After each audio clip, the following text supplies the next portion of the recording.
Middle school has 3 days a week for a total of 4.5 hours. In high school, the kids who are more likely to get in trouble and are involved in a lot of the violence and stuff that's going on in my city get out with 1 day, an hour and a half a week.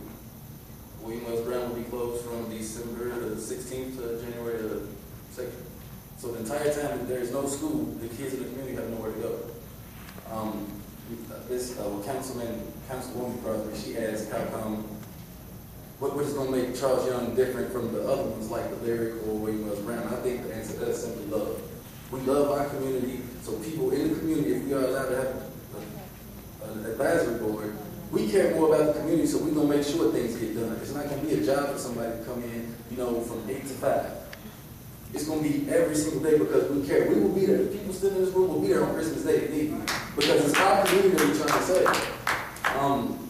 Councilwoman Lawless asked, why don't we do fundraising?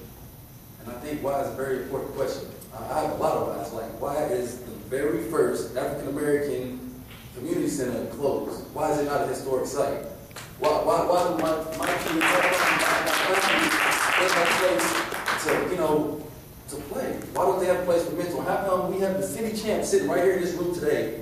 Little League city champs in the room today, and they don't even have a field to practice. They practice in the dark half the year because after daylight saving time, there are no lights out there for these kids.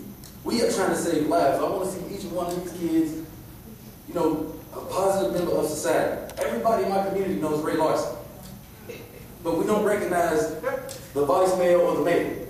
Why do we know Ray Larson? Why do we know Ricky Lands by name? Why do we know so many officers by name when, It's like, we stuck in the streets. We are killing our kids by not opening up the doors of Charles Young. If Charles Young is not open, it's not an issue about money. It's about life. These kids that we are sitting here in this room right now, they will be dead in 10, 15 years because that's what's happening. We have nowhere for them to go. We want these children to grow up and be Chris Fords. Play football for UK, why not? We want these children to have a place to go where we can say, Miss Muhammad taught me about pregnancy and stuff, so I don't want to be a teen mother. So the government will not be responsible for taking care of me and my kids for the next 18 years. The government will not be responsible for incarcerating him and all the rest of them. A third of a black man in this room for a year, which is a number that exceeds that 17,000 that we asking for, first of all. Okay. Corey, I'm just going to, Ms. Kulai,